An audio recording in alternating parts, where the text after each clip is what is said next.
Bonjour tout le monde, donc aujourd'hui on va apprendre à équilibrer une équation de réaction chimique et on va donner plusieurs exemples. Par exemple le cas de la combustion en premier lieu. Ensuite on verra comment est-ce qu'on équilibre des charges et ensuite on fera un petit peu un mix, c'est-à-dire des réactions de façon générale, qui sont ni des combustions ni forcément des solides ioniques. Donc on commence par la combustion. Qu'est-ce qu'une combustion? C'est une transformation chimique qui a lieu entre un combustible et un comburant. Le combustible, c'est l'espèce chimique qui se consume. Ça peut être du bois, des feuilles, euh, une espèce organique, peu importe. Donc ce qui va brûler. Et le comburant, c'est ce qui va permettre de brûler. Et en général, sur Terre, c'est le dioxygène. Dans les fusées, par exemple, comme il n'y a pas de dioxygène, il n'y a pas d'air dans l'espace. Donc au lieu du dioxygène, on emporte un comburant qui est autre dans les fusées. Donc les deux produits de cette réaction, donc ça ce sont les deux réactifs, le combustible et le comburant, ce sont les deux réactifs. Et les deux produits, en général il y en a deux, il peut y en avoir un peu plus, ce sont le dioxyde de carbone à l'état gazeux et la vapeur d'eau. Pourquoi vapeur d'eau? Parce que en général quand on brûle quelque chose, on est au-dessus de 100 degrés, et au-dessus de 100 degrés, vous savez que l'eau est à l'état de vapeur. Donc l'équation de bilan de cette transformation, en général, elle s'écrit combustible plus comburant. N'oubliez pas pour le combustible de mettre l'état physique et pour le comburant pareil, ici entre parenthèses, là je ne l'ai pas mis parce que c'est de façon générale, donne du dioxyde de carbone plus de l'eau. Le fait d'avoir mis combustion ici, vous n'êtes pas obligé de le mettre, hein. Là je l'ai mis juste pour montrer que c'était une combustion. C'est la transformation chimique ici qui a été une combustion. Donc comme cette transformation libère de l'énergie, on dit qu'elle est exothermique. On a déjà vu ça dans un autre chapitre. Et si elle avait besoin d'énergie pour fonctionner, on aurait dit qu'elle aurait été endothermique. Et athermique si ce n'est ni l'un ni l'autre. Si ni elle a besoin d'énergie pour fonctionner, ni elle ne libère d'énergie. Et ça, on l'a déjà vu dans un autre chapitre. Maintenant, on va se concentrer sur ça aussi, vous pouvez le voir sur un autre chapitre. Donc ça, je vais passer toute cette partie-là, je la passe. Et ce qui nous intéresse maintenant, ça va être les étapes à suivre pour équilibrer une équation. Donc, premièrement, qu'est-ce qu'on va faire? On va équilibrer les atomes qui reviennent dans le moins de molécules possible. C'est-à-dire s'ils reviennent seulement dans euh, un réactif et un produit, on va utiliser ça.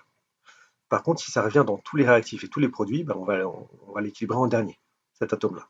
Donc en général, pour les combustions, ce qui revient le moins souvent, c'est le carbone et l'hydrogène. Donc on peut le faire dans l'ordre qu'on veut. Donc soit vous commencez par le carbone, soit par l'hydrogène. En général, on commence par le carbone, puis l'hydrogène.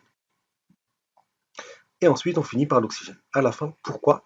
Parce que l'oxygène se trouve dans le dioxyde de carbone, dans l'eau, donc dans les deux produits, et dans au moins un des deux réactifs.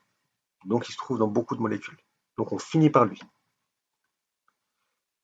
Et ensuite, on équilibre les charges s'il y a besoin. Ici, dans les combustions, il n'y aura pas besoin d'équilibrer les charges.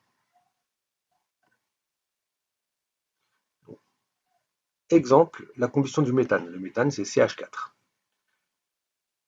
Donc on écrit bien CH4 à l'état gazeux, plus du dioxygène, ça va être le comburant, à l'état gazeux, donne du dioxyde de carbone à l'état gazeux et de l'eau à l'état gazeux.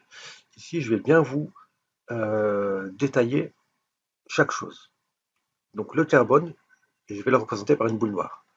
L'hydrogène par une petite boule blanche et l'oxygène par une boule rouge. Donc ici, le méthane, c'est une boule noire et quatre boules blanches. Donc un carbone et quatre hydrogènes. Le dioxygène, c'est deux boules rouges. Dioxyde de carbone, c'est un carbone et deux oxygènes. Et l'eau, un oxygène et deux hydrogènes. Donc maintenant, on va compter atome par atome. Qu'est-ce qu'on a? On a un carbone et deux hydrogènes. Et quatre hydrogènes, pardon. Deux oxygènes, un carbone, deux oxygènes, et un oxygène et deux hydrogènes. Comme vous le voyez ici, si vous deviez C'est-à-dire ça, c'est comme si que vous aviez des Legos et vous les désassemblez, vous les dissociez, ça vous donne ça. Donc vous avez une boule rouge, une boule noire, pardon, deux boules rouges et quatre boules blanches. Est-ce qu'avec ça, c'est possible de faire ce que vous avez là? Ben, c'est pas possible. Pourquoi? On n'a pas on a une boule noire, ok. Par contre, les boules rouges, on n'en a pas autant. On a deux de ce côté-là et trois de ce côté. Et les boules blanches, on en a quatre là et deux ici. Donc c'est pas possible ici. Donc comme je viens de vous le dire, on a une, ça c'est bon. Donc pour les carbones. Pour les hydrogènes, on en a quatre de ce côté, on n'en a que deux de l'autre côté. Et pour les oxygènes, on en a deux ici, mais trois du côté des produits. Donc comment est-ce qu'on va faire? La seule chose qu'on a le droit de faire, c'est de changer le nombre de molécules. Ça veut dire de changer le nombre de CH4, molécules de CH4, de dioxygène, de CO2 ou de H2O. Donc c'est ce qu'on appelle le coefficient stoichiométrique. On a le droit de changer le coefficient stoichiométrique seulement. On n'a pas le droit de remplacer un 2 ici par un 3 par exemple, sinon c'est une autre molécule. Donc comment faire ici?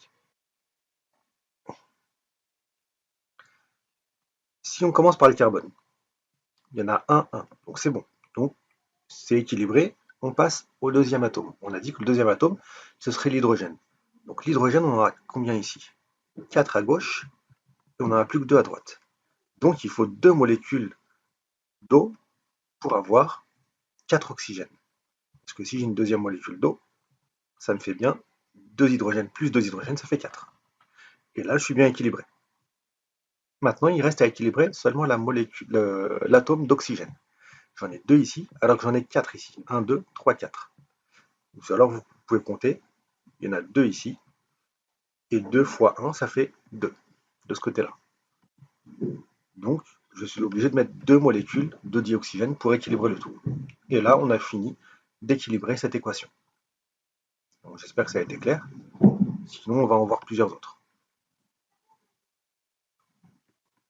Donc là, le compte, on voit bien qu'on a un carbone de chaque côté, 4 hydrogènes de chaque côté, et 4 oxygènes de chaque côté. Le compte est bon. Maintenant, on va réaliser la combustion de l'éthane.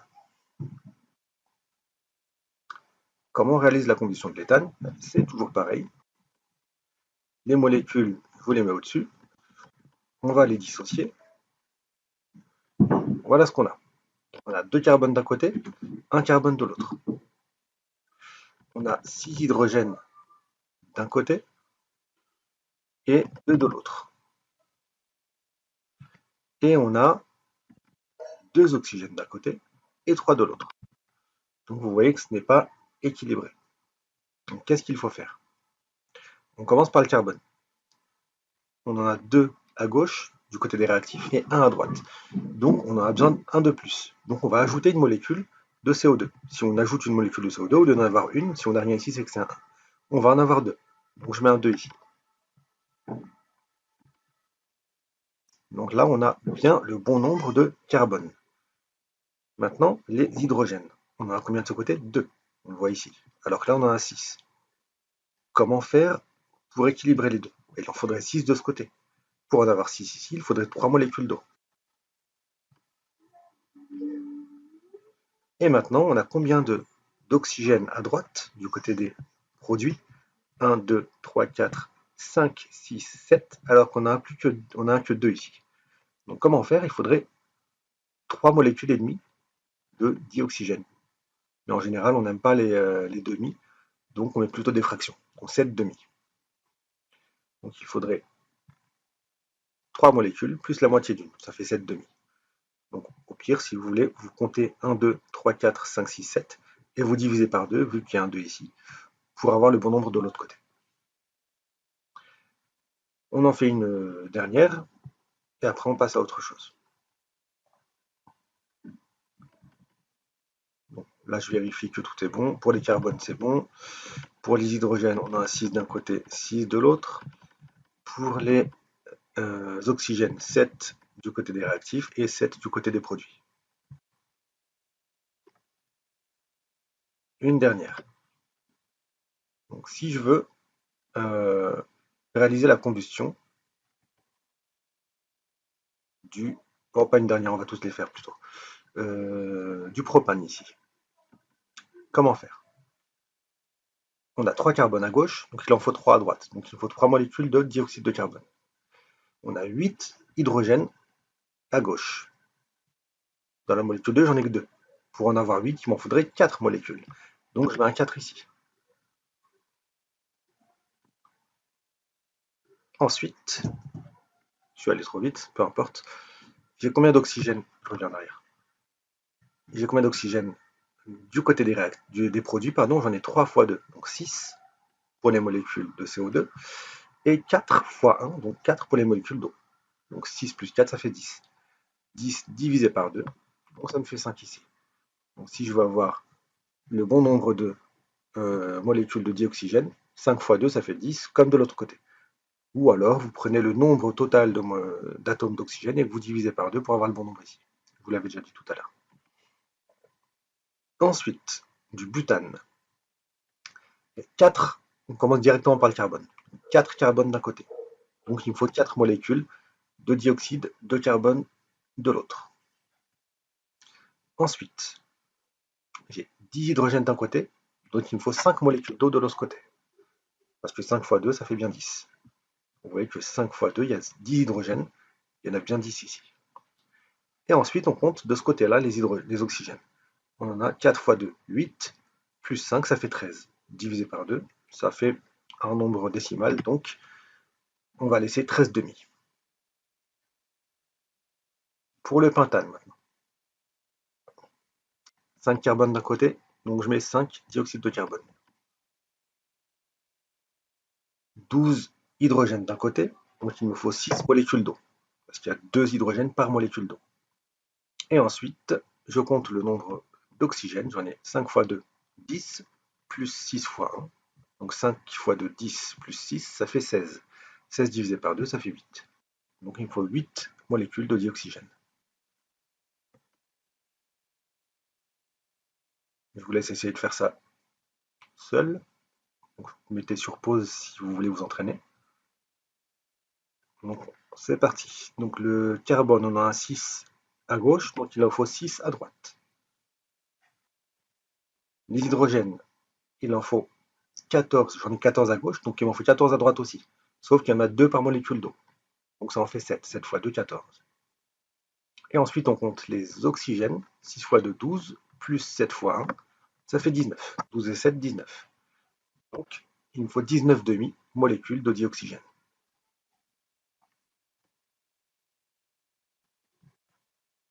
Ensuite, on passe à l'heptane, donc C7H16. J'ai 7 carbones d'un côté, il m'en faut 7 de l'autre, donc j'ai 7 dioxyde de carbone. J'ai 16 hydrogènes d'un côté, il m'en faut 16 de l'autre aussi. Il me faut 8 molécules d'eau. Ensuite, je compte, ça ne va pas apparaître, un petit problème. Ensuite, je compte le nombre d'oxygène, 7 fois 2, 14, plus 8, 22. Et 22 divisé par 2, ça fait 11. Donc il me faut 11 molécules de dioxygène. On passe à l'octane, donc c'est 8H18. On a 8 carbones du côté des réactifs. Il me faut 8 molécules de dioxyde de carbone du côté des produits. Qu'est-ce qui se passe? C'est bon. Ensuite, on a 18 hydrogènes, donc il faut 9 molécules d'eau, parce que 9 fois 2, 18. Ensuite, on compte le nombre d'oxygène, 8 fois 2, 16, plus 9, 25. Donc il me faut 25 demi-molécules de dioxygène. Pardon. Bon, encore une fois, essayez de le faire seul. On a 9 carbones d'un côté, il m'en faut 9 de l'autre. Ensuite, on a 20 hydrogènes d'un côté, il m'en faut 20 de l'autre, mais comme j'en ai 2 par molécule d'eau, il me faut 10 molécules d'eau. Donc 10 fois 2, ça fait bien 20. Ensuite, on compte le nombre d'oxygène à droite. 9 fois 2, 18, plus 10 fois 1, ça fait 28. Donc pour avoir 28 oxygènes, ici, il me faudrait 14 molécules d'eau, parce que 14 fois 2, 28. Et le dernier alcane, on a 10 carbones à gauche, il me faut 10 carbones à droite, donc 10 CO2. On a 22 hydrogènes à gauche, il me faut 22 hydrogènes à droite, donc 11 fois 2, ça fait bien 22. On compte le nombre d'oxygènes, 10 fois 2 pour le dioxyde de carbone, ça fait 20. Donc on a 20 oxygènes ici. Et ici, on en a 11. 11 fois 1, 11. Donc 20 plus 11, ça fait 31. Donc il faut 31 demi-molécules de dioxygène. On va passer aux alcènes maintenant.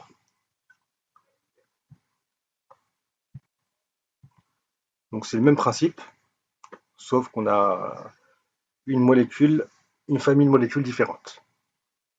Donc je vous laisse le faire, je vous mets les réponses, mais vous verrez que vous y arriverez seul.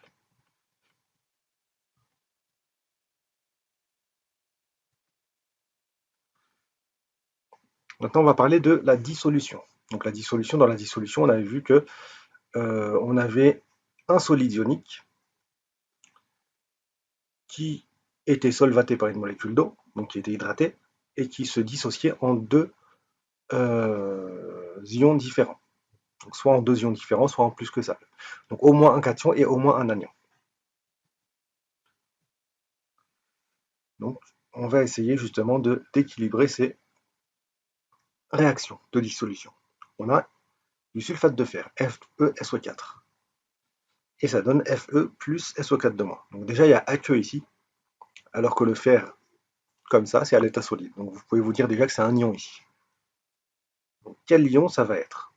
Donc on a bien un fer d'un côté et de l'autre, on a un soufre d'un côté et de l'autre, on a 4 oxygènes d'un côté et de l'autre. C'est équilibré au niveau des atomes. Donc il nous reste à équilibrer au niveau des charges. Donc ça, c'est vraiment un exercice que vous n'aurez jamais. Hein. C'est juste pour que vous compreniez. Donc quelle charge on peut mettre? Un 2 plus au niveau du fer. Donc ça va être du fer 2 plus. Pourquoi? Parce que ici, ma charge, excusez-moi, ma charge est nulle ici. S'il n'y a rien ici, c'est qu'il y a 0. Donc pour que le 2- soit compensé, il faut un 2 plus. 2 plus et 2-, ça fait 0 aussi. Donc pareil pour FeCl3. Donc d'abord, on commence par vérifier que les atomes soient bien équilibrés. On a un atome de fer ici, un de l'autre côté. 3 atomes de chlore ici, un seul ici. Donc déjà, on doit mettre 3 ici. Ensuite, ici, au niveau des charges, on a 0 ici, et on a 3 fois un moins. Donc on a 3 moins ici. Donc qu'est-ce qu'il faudrait mettre ici pour que ce soit équilibré? Un 3 plus. 3 plus et 3 moins, ça fait 0. Ensuite, hydroxyde de sodium, NaOH. On vérifie les atomes. L'atome de sodium, il y en a un de chaque côté. Pour l'oxygène, pareil. Pour l'hydrogène, pareil. Donc au niveau des atomes, c'est équilibré. Il nous reste à équilibrer les charges. Encore une fois, on a 0 ici. C'est toujours le cas des dissolutions, parce que quand on a un solide, c'est jamais chargé. Donc si on a un plus d'un côté, qu'est-ce qu'il faut de l'autre côté? Excusez-moi, j'arrive pas à voir la flèche, le curseur. Voilà, j'ai un plus ici, donc de l'autre côté, il me faut un moins. Donc je ne vais plus utiliser le curseur parce que j'arrive plus à l'avoir. Pour AgNO3, le nitrate d'argent maintenant, on a un argent d'un côté, un de l'autre, un azote d'un côté, N, un de l'autre, 3 oxygènes d'un côté, 3 de l'autre. Donc si j'ai 0 au niveau des charges, au niveau du nitrate d'argent, alors que j'ai un plus au niveau de l'argent, l'ion argent, qu'est-ce qu'il me faut au niveau du nitrate? Il me faut un moins. Donc là, c'est bien équilibré. Plus et moins, ça fait 0. Ensuite, CaCO3. De l'autre côté, on a un calcium. Donc de part et d'autre, on a un seul calcium, c'est équilibré. On a un seul carbone et 3 oxygènes. Donc au niveau des atomes, c'est équilibré. Maintenant, on vérifie au niveau des charges. On a 0 à gauche, alors qu'à droite, on a 2 plus. Donc sur le CO3, il faut forcément mettre 1. Sur le carbonate, il faut mettre un 2-. Donc encore une fois, je le répète, hein, ça, vous n'aurez jamais à le faire. Ce que vous aurez à faire, c'est seulement équilibrer au niveau des coefficients stoichiométriques, donc les nombres qui sont devant les atomes, les ions, ou les entités chimiques de façon générale. Donc vous n'aurez jamais à changer la charge. La charge, elle est donnée et elle reste telle qu'elle. Ensuite, CuSO4, le sulfate de cuivre. On a un atome de cuivre de chaque côté, un atome de soufre et 4 atomes d'oxygène. Donc c'est équilibré. Il reste à équilibrer les charges. On a 0 d'un côté et 2 moins de l'autre. Donc sur le cuivre, il faudra mettre un 2 plus. Pour que ça fasse 0 aussi. 2 plus et 2 moins, ça fait 0. Ensuite, Ki, iodure de potassium. On a un atome de potassium de chaque côté, K, un atome d'iode et I de chaque côté. À gauche, Ki est neutre, donc c'est 0, la charge est égale à 0, alors qu'à droite, on a I-, donc on a une charge négative. Donc il faut une charge positive au niveau du potassium, de l'ion potassium. Ensuite, oh ben c'était terminé, je pensais qu'il en restait un. Dernier exercice, cette fois-ci, ça va être un petit peu plus compliqué parce qu'on va un petit peu mélanger les choses. Donc, comment faire en sorte d'équilibrer une équation de ce type-là? Comme je vous l'avais dit, d'abord, on doit chercher l'atome qui revient le moins souvent dans le moins de molécules possible. Donc l'atome d'azote, par exemple, il revient une fois à gauche, une fois à droite, on peut l'utiliser. L'atome d'hydrogène, pareil. Alors que l'atome d'oxygène, il revient dans 3 molécules. Donc lui, on va le laisser en dernier. L'azote, on en a un de part et d'autre, donc on va le laisser tel quel. L'hydrogène, on en a 3 ici, 2 ici. Donc qu'est-ce qu'on pourrait faire? On pourrait mettre 3 demi ici, pour avoir 3. Mais le mieux, c'est de ne pas commencer par une fraction. Finir par une fraction, c'est pas très grave, mais commencer par une fraction, après on va se balader avec des fractions dans tous les sens, ça va être un peu compliqué. Donc, ce que je préfère faire, c'est mettre un 3 ici et un 2 ici. Pourquoi? Ça permet d'avoir 2 fois 3, 6 hydrogènes, et 3 fois 2, 6 hydrogènes aussi. Donc on fait en sorte d'avoir le même nombre. Le problème avec ça, c'est que l'azote, le fait d'avoir mis un 2 ici, ça a changé le nombre d'azote. Donc il faut qu'à droite, je mette un 2 au niveau de NO. Qu'est-ce qu'il reste à faire? Compter le nombre d'oxygènes à droite. On en a 2 au niveau de NO et 3 au niveau de H2O. Donc ça fait 5 en tout. Donc il faut mettre un 5 demi au niveau du dioxygène. Deuxième molécule. Deuxième équation, pardon. Donc, cette fois-ci, c'est un petit peu plus compliqué. Pourquoi? Je vous ai dit en fait au début qu'il fallait finir par les charges.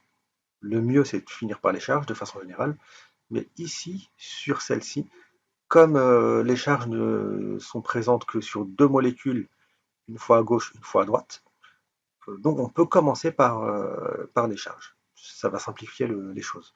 Donc je vais mettre un 2 au niveau de H3O+, pour qu'il y ait 2 plus à gauche et 2 plus à droite. Donc ça équilibre les charges. Ensuite, vu qu'on a un 2 au niveau de H3O+, ça veut dire qu'on a 2 oxygènes à gauche. Donc il nous faut 2 oxygènes à droite. Pour ça, il faut mettre un 2 au niveau des molécules d'eau. Ensuite, il nous reste à compter les atomes de fer, on en a un de part et d'autre. Et ensuite, les atomes d'oxygène. On a 2 fois 3, donc 6 à gauche, et 2 plus 2 fois 2, donc 2 plus 4, ça fait 6 aussi. Donc là, c'est équilibré. On passe à la troisième réaction. Donc Ag+, plus PO4 3- donne Ag3PO4. Là, c'est assez simple. On va d'abord commencer par les atomes. Donc l'atome d'argent, on a un à gauche alors qu'on a 3 à droite. Donc il me faut un 3 au niveau des ions argent. Et ensuite, l'ion phosphore, P, il y en a un de part et d'autre. Et l'oxygène, 4 à gauche et 4 à droite. Il ne nous reste plus qu'à vérifier les charges. Donc on a 3 plus à gauche, 3 et 3 moins, pardon. On a 3 plus et 3 moins à gauche, donc ça fait 0. À droite, on a 0 aussi. Donc on est bien équilibré. Celle-ci, donc cette quatrième équation, on a Cu2 plus OH- qui donne CuOH2. Ça, c'est une équation qu'on a déjà vue dans un TP. Donc on a un atome de cuivre à gauche, un à droite. Un atome d'oxygène à gauche, 2 à droite. Quand vous avez un 2 avec une parenthèse, ça veut dire que le 2 concerne l'oxygène et l'hydrogène. Donc il faut mettre 2 au niveau de OH pour avoir 2 oxygènes, mais aussi 2 hydrogènes. Et ensuite, on n'a plus qu'à vérifier les charges. 2 plus et 2 moins, ça fait 0. et on a 0 ici aussi. Donc cinquième équation, H2SO4 plus H2O qui donne H3O plus SO4 de moins. Donc ici, on doit commencer par l'atome qui revient le moins souvent. Donc S, il y en a un de part et d'autre. Ensuite, l'oxygène revient partout, et l'hydrogène revient dans 3 molécules aussi. Donc c'est un peu compliqué. Donc le plus simple ici, ça va être de commencer, comme pour l'équation numéro 2, peut-être par les charges. Donc on a 2 moins et un seul plus ici, et 0 de l'autre côté. Donc on va commencer par mettre un 2 au niveau de H3O+.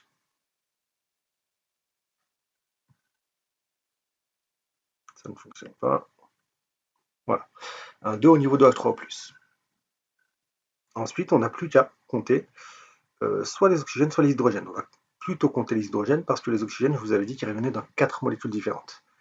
Donc les hydrogènes, on a 6 de ce côté-là, et on a 2 et 2 ici. Donc on va mettre un 2 au niveau des molécules d'eau. Ça fait bien 6 hydrogènes en tout. 2 plus 4, ça fait 6. Pourquoi on ne l'a pas mis ici? Sinon, on aurait changé le nombre de soufre aussi et d'oxygène aussi. Ensuite, on n'a plus qu'à vérifier le nombre d'oxygène. On a 4 de ce côté-là, plus 2, ça fait 6. Et 2 ici, plus 4, ça fait 6 aussi. Donc voilà. Ensuite, sixième équation. On va commencer par les carbones. Il y en a un de part et d'autre, donc pas de problème. Ensuite, les oxygènes avant les hydrogènes parce qu'ils reviennent que dans 2 molécules différentes, de part et d'autre. Donc 2 ici, un seul oxygène ici. Donc, je vais mettre un 2 au niveau des molécules d'eau. Et ensuite, on n'a plus qu'à compter le nombre d'hydrogènes. 4 plus 2 fois 2, 4 plus 2 fois 2, ça fait 8. Et de l'autre côté, on n'en a que 2. Donc il faut mettre 4 molécules de dihydrogène pour avoir 8 hydrogènes. Dernière équation, je crois. Donc CO plus, non, je crois que c'est l'avant-dernière, plus FO3O4 donne CO2 plus Fe. On va commencer par les atomes de fer. On a 3 atomes de fer à gauche, donc il faut en mettre 3 à droite. Ensuite, le carbone, on a 1 de part et d'autre, et l'oxygène, on a 5 à gauche et 2 à droite. Donc comment faire? Donc, ça, c'est une des choses les plus compliquées que vous aurez à faire, et je pense que vous n'aurez pas d'équation de ce type-là en seconde, ni en première, ni peut-être en terminale. Mais ce sera un peu plus tard. Donc ici, en fait, le problème de ça, c'est que il faut qu'il y ait autant de molécules de CO que de molécules de CO2. Pourquoi? Parce que si je mets un 2, par exemple, ici, bah, ça va changer mon nombre de carbone. Donc il faudra que je mette un 2 au niveau du CO2 aussi, pour avoir le même nombre de carbone. Donc ça veut dire que le carbone, si je mets 1 et 1, au niveau des oxygènes, ce ne sera pas bon. On aurait 5 à gauche et 2 à droite. Donc allez-y étape par étape. Si je mets 2 et 2, donc si je mets 2 CO et 2 CO2, ça fera le bon nombre de carbone, mais le nombre d'oxygène, ça fera 2 plus 4, 6. Donc, je vous rappelle ici, j'ai un problème avec mon curseur. Donc 2 plus 4 oxygène, ici ça fait 6, alors que de l'autre côté, j'en aurais 2 fois 2, 4. Donc c'est pas bon. Si j'en mets 3 de part et d'autre, ça fera 3 plus 4, 7, alors qu'à droite, ça fera 3 fois 2, 6. Et si j'en mets 4, ça fera 4 fois 4 plus 4, pardon, 8, et 4 fois 2, 8 aussi. Donc je mets 4 et 4. Je ne sais pas si vous avez bien suivi. Au pire, faites-le à tête reposée celui-ci. Et dernière équation, Cu2S plus Cu2O donne Cu plus SO2. Donc ici, on va finir par les cuivres, qui reviennent dans 3 molécules différentes. Donc on peut commencer par le soufre ou l'oxygène. Le soufre, il y en a un de part et d'autre, donc pas la peine de commencer par lui, c'est déjà équilibré. L'oxygène, il y en a 2 à droite, un seul à gauche. Donc il me faut 2 molécules de Cu2O pour avoir 2 oxygènes de part et d'autre. Et ensuite, on compte le nombre de cuivres à gauche. Il y en a 2, plus 2 fois 2, ça fait 6 à gauche. Donc il me faut 6 atomes de cuivre à droite. Donc voilà, on a terminé. J'espère avoir été clair. Si vous avez un petit problème, je vous conseille de refaire les exercices seul, sans regarder les réponses. Et n'hésitez pas à poser des questions quand on se verra en cours. Voilà, au revoir tout le monde.